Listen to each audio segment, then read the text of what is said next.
Hello everyone! How are you today? I hope you are all doing good. My name is Trexie Cantuba, your little facilitator for today's discussion. And our topic for today is all about language function. Are you guys ready? Come and join me and let us explore together. What comes in your mind when you hear or see the word language function?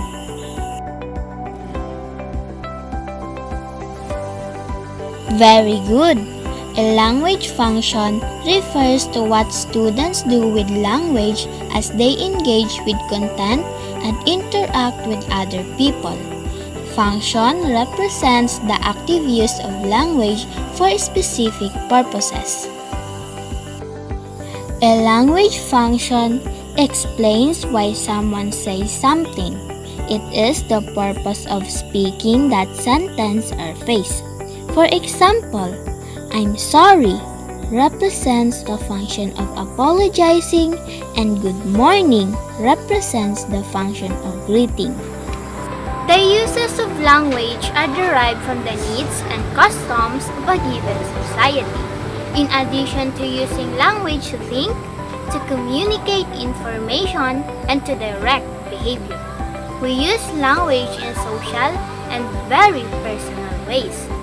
Language is an important aspect of human relationships, considered its use in greetings, conversation, organizational meetings, ceremonies, and informal written communication.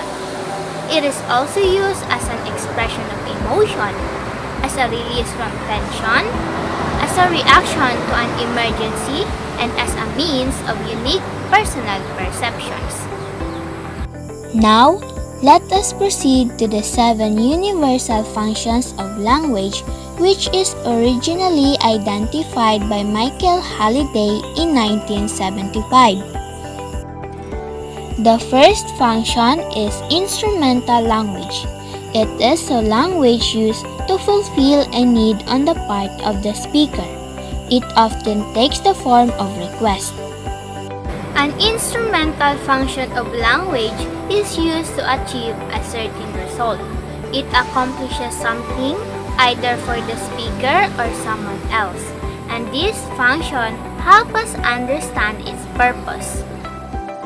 For example, the I like and I need is an example of the instrumental function giving the speaker satisfaction once his material need is being given and received by him or her. The second function is regulatory language. A language is used for controlling and influence the behavior of others. It is concerned with persuading or commanding other people to do things you want. The regulatory functions of language are just as important in the development of an individual as they are maintaining proper sociological states. It is the function that controls the behavior of another person or others. For example, do this, get out of here, stop it, or leave that nonsense puzzle. This function does not dwell on the material things or the services rendered, rather, the actor who carries out the issued command. The third function is interactional language. Language is used for establishing relationships, defining them, and maintaining them. It is also used for participating in social behavior. The interactional function is the communicative use of language. When people communicate with each other, they have to put the ideas into words and sentences so that others can understand them.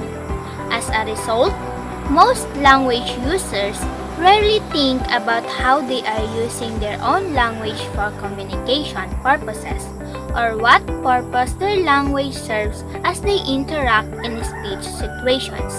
For example, Will you play with me? Let's go for a walk together. And having a conversation with friends or family members. Thus, this language is to establish a social relationship.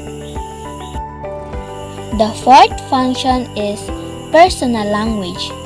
Language is used for expressing individuality to give personal opinions and feelings.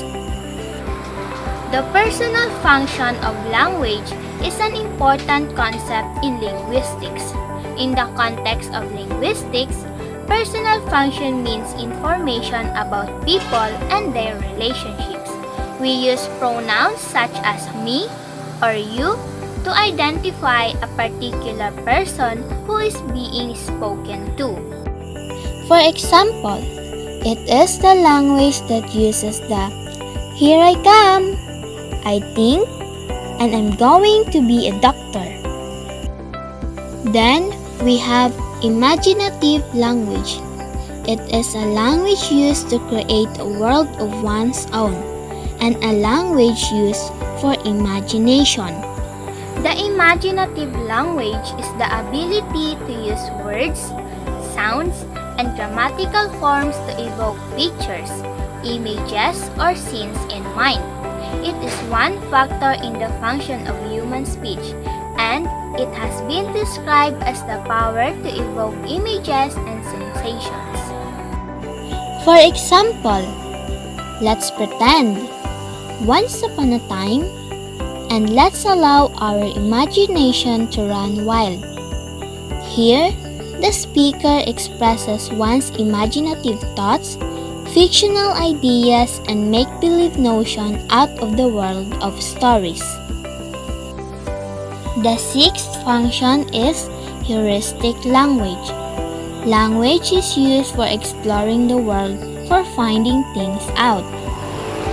When we speak of language, the term heuristic refers to how our brain organizes and processes information, and the term heuristic function of language refers to the ability or potential of language for helping people make decisions.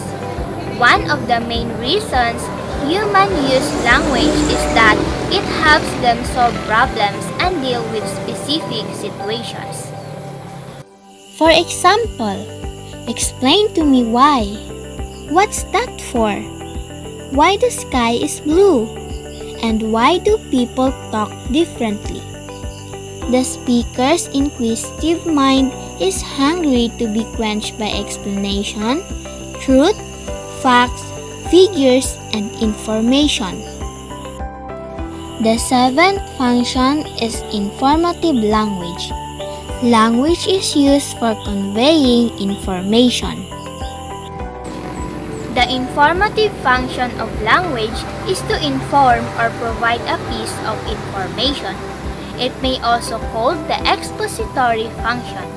This part aims to give an audience new knowledge or facts that they did not previously possess on a subject matter.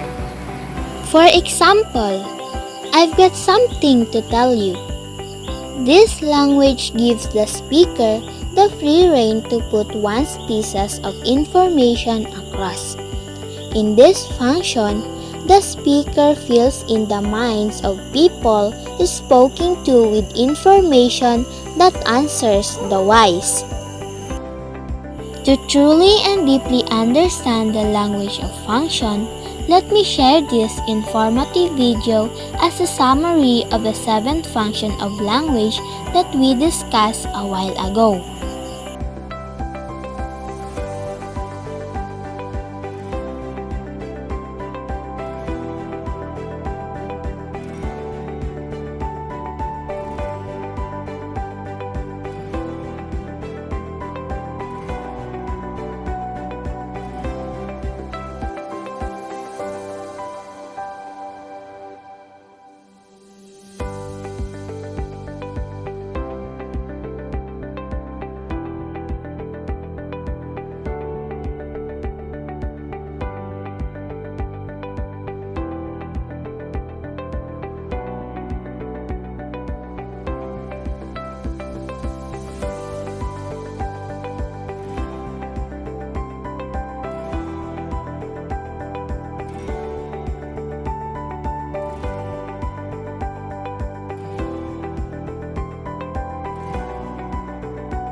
We all use language in our everyday life.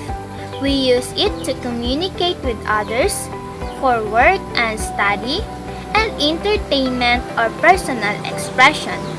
To be competent users of language, children need to be aware of its function and they should develop skill in using it for different purposes. A balanced language program gives attention to the full range of language functions. Through many activities, children discover the relationships of language choice and language function and become flexible and competent in using language appropriately. Now this is the end of my discussion. I hope you learned something informative from my report. Once again, my name is Trexie Cantuba, a BE Ed Block 16 student, leaving you a quote that language shapes the way we think and determines what we can think about it. I am now signing off. Thank you for watching. I will see you again on the next discussion.